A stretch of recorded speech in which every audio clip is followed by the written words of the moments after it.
hola, bonjour, hello, welcome back to your friendly neighborhood noobs, Cobblemon. Of course, I'm Ice Trainer Friendly, and today we're back with another adventure. Now, last 2 episodes we made Route 2, and I really like Route 2. I think it's actually kind of cool. It's very Pokemon-y, but with a Minecraft twist. Twist isn't like, lemon and lime. Nom nom nom nom nom nom. But today we are doing the next piece, which is the campsite. We're putting a little bit of a campsite. I want to have like little camps all around here, some fire, maybe like an archery range or something. I just want something that's, screams that we're moving into a new area. And of course, we also have a little bit of surprise over there. Anyway, guys, I want to say don't forget to like, subscribe, share with all your friends. Don't forget to eat spaghetti. And let's get right into it. Let's go. As I was saying, we have a little surprise over here. As you can see, the tree lines finish. They finish here. Tree line comes all the way over to here. You look on the map. This is now the route. It goes the Cold Ridge,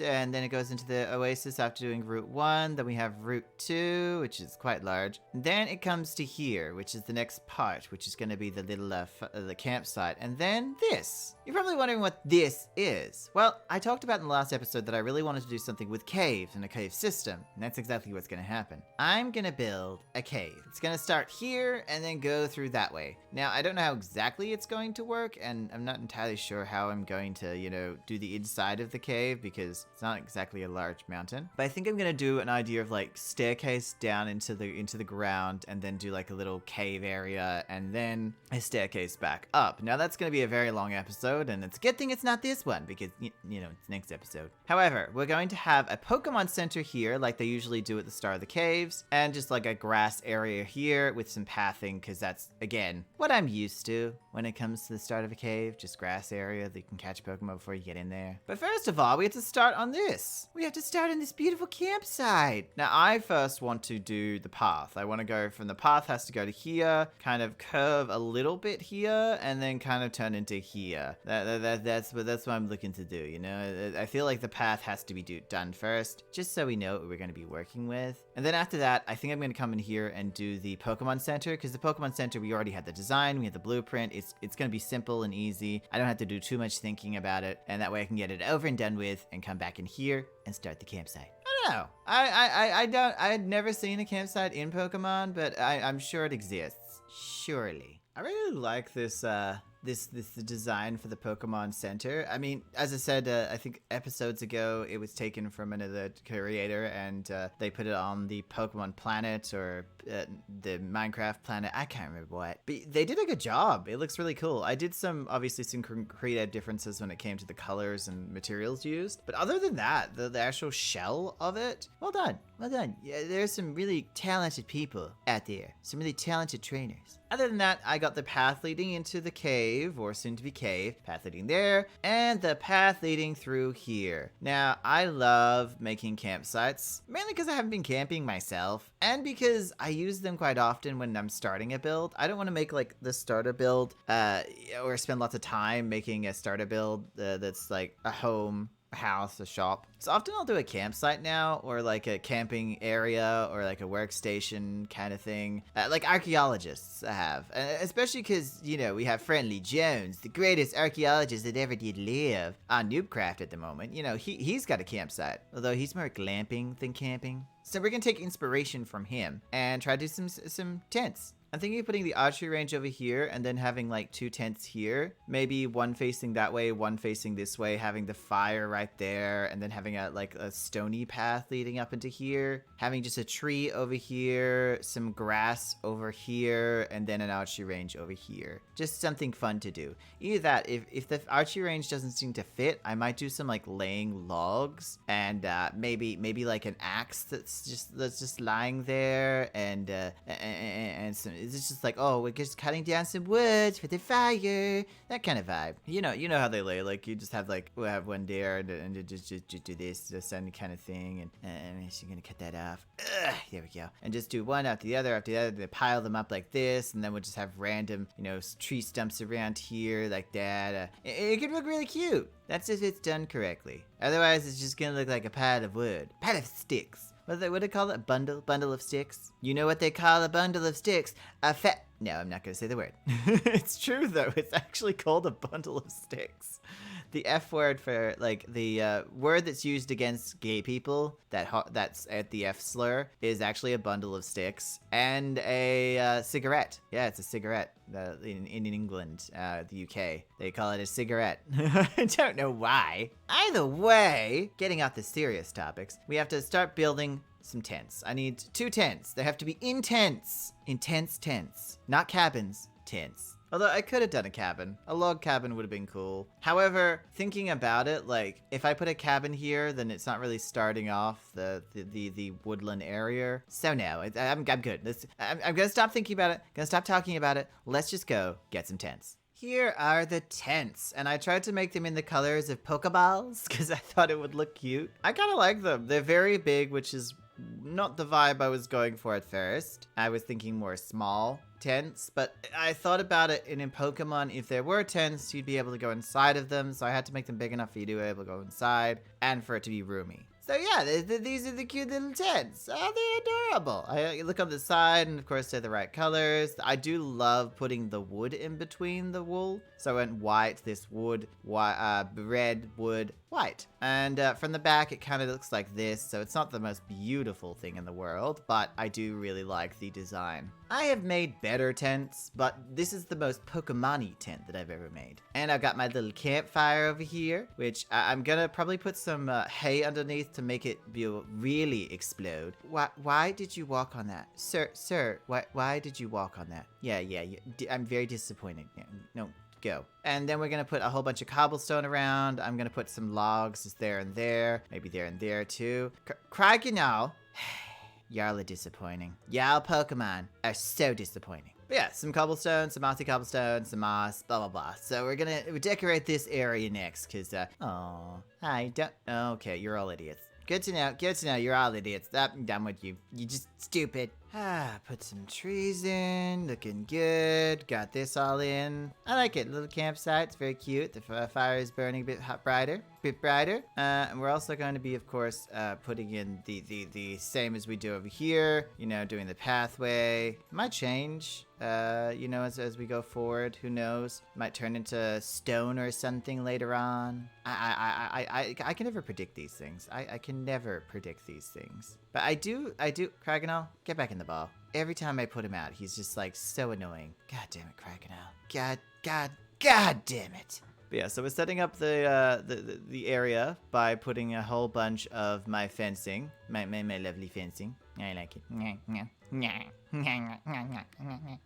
And what I want to do is kind of have it going all the way through here. I'm probably not going to put it here. There's not really much point to put it there. All the way go through here. We're going to put some grass over here, which I actually have to go cut some more grass down and bone meal. And then we're going to put up the logs here. I've decided the logs is probably the better idea, being that these two are facing away from it. I don't see why there'd be an archery range. I know, it's something a little less that we had to take away from this, but it makes sense in the end. Kind of, sort of. Maybe. Grass.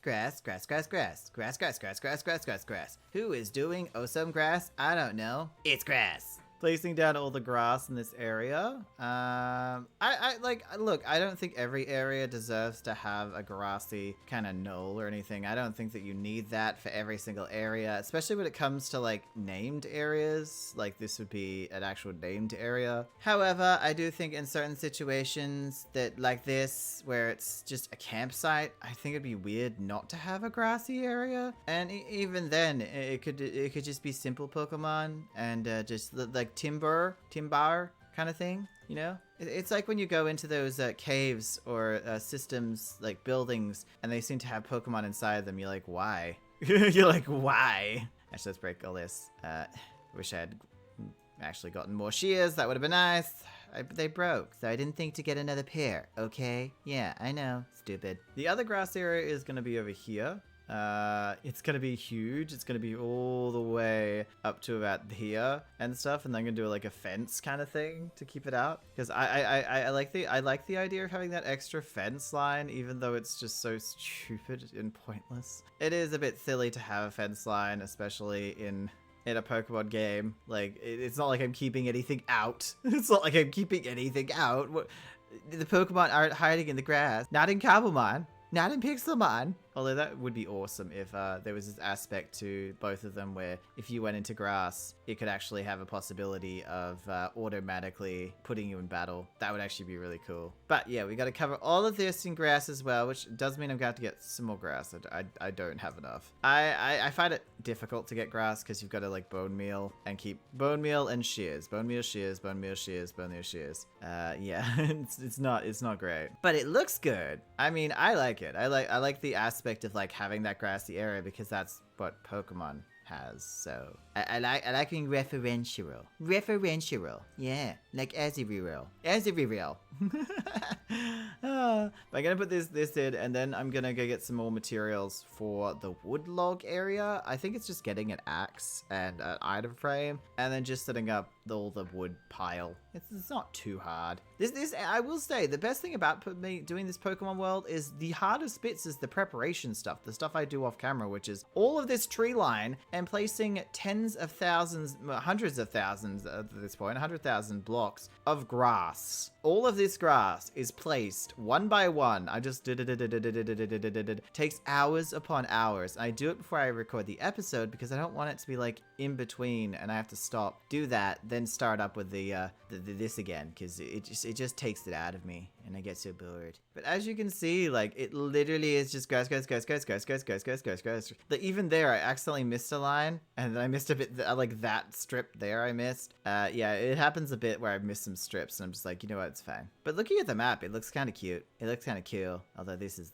annoying me because it's not supposed to be there. But look, it does look kind of cool when you actually look at it. It's like a little fork. I think when I've finished this area, one of the biggest things is kind of covering everything in trees, getting rid of this. I will get rid of this. Anything that isn't part of the Pokemon world will be removed. So the village will be knocked down.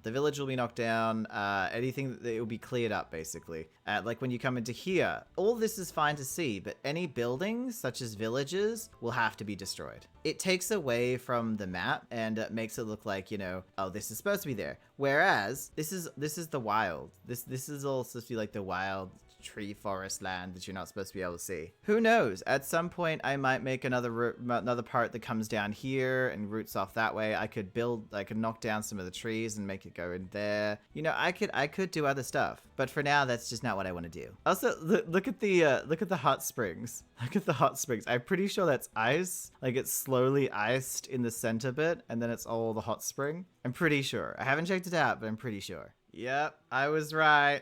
Oh, wow. It melted. It iced all the center bit. It iced it all, leaving the bits that were like had magma here. So obviously this has lava. I wonder if underneath it's like no water now. I wonder if that's how it's working. But yeah, all on the sides, it's still all nice and bubbly. The magma can only melt what's around it. So like these pieces, sure, but that's below, so it can't put the heat on that block. I think that's how it's working. It's fine. It looks kind of cool on the map, though. You can ice skate and go to the hot spring. Whee! Pushed Dragon out.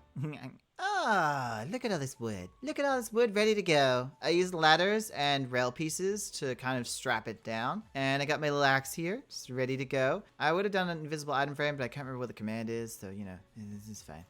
Yeah. And, yeah, just some logs all over the place as if the trees are getting cut down, and some of them are still there. The grass over here, and that's pretty much it for this part. This is pretty much it for this part. Got the little tents over here. I love that I call them little, even though there's nothing little about those tents. So obviously we come in here, there's a whole bunch of trees, some grass, and now it's time to put in the final touch, which of course is this. The thing I do every single time. Yeah, that. No, there we go. But yeah, I personally think that this looks cool. I like that it's leading towards the cave, you know, the campsite just before the cave. I got inspired because of all those campers you usually see before you get to any of the caves. You know, the ones that have like rock types and stuff like that, and usually like hang out around there. They look like hikers. Sometimes they are hikers, but sometimes they're campers. And yeah, that's what I got the vibe for. I was like, I always see them, so why not make it that they're part of this, you know? This is just part of this place. So now we have a campsite over here, and it's gonna lead into the cave. I still don't know what I'm gonna call the cave. I have not a single clue what I'm gonna call that cave. It could be Cave Mime for like hair. Cave Jinx Jr. The Cave of Sorrows. The Cave of Sadness. Maybe I shouldn't call it the Cave of Sadness. No one likes a sad cave. But yeah, this is the final touch. This is the last thing we're going to do before the end of the episode. But honestly, I felt a little low energy this time around. I was feeling a little bit like zen also, just because I was like, this is good. I like this. This is exactly turning out exactly how I thought it would. I think the only thing that wasn't 100% with was the size of the tents, but I think it's good. I actually think it worked. Overall, I'm happy with the campsite. I'm happy with the area that leads to the cave, and next time we will be building the inside of the cave. Hopefully it'll take one episode. Cross fingers, because it is going to be a very big cave. And by, like, I don't mean very big as in like the cave itself will be very big. We're going to have to clear out a huge amount of space in there and then just fill it up with stone again. So that's going to be a major issue. And look, Geodude's waiting. Geodude's waiting for us to do the cave. We have to now. Well, guys, we have come to the end of the episode. That's right, we've come to the end of the episode. And honestly, I had fun today. I was very peaceful. I was feeling very zen, very nice, very, very airy, fairy, flary. Flareonish? Yeah, flary-oddish. I was feeling flary-oddish. And it was great. It was great. We got the campsite done. We got the wood pile with all the little wood stumps around it. We got our area leading up to the cave and the Pokemon Center. You know, you gotta heal before you go in that cave. And next time, we'll get into Zed Cave. The Zubat Cave. Oh, there's gonna be so many Geodudes and Zubats in that cave. I just can see it now. I'm gonna have to use Flash. Ugh. I will put lanterns in it, I promise. Anyway, guys, I want to say thank you so much for watching. Thank you so much for being here. This has been your friendly neighborhood noob. I have been Ice Trainer Friendly. And of course, this has been Cobblemon. Don't forget to like, subscribe, share with all your friends. Don't forget to eat spaghetti. And I will see you in the next episode. So long, farewell, goodbye.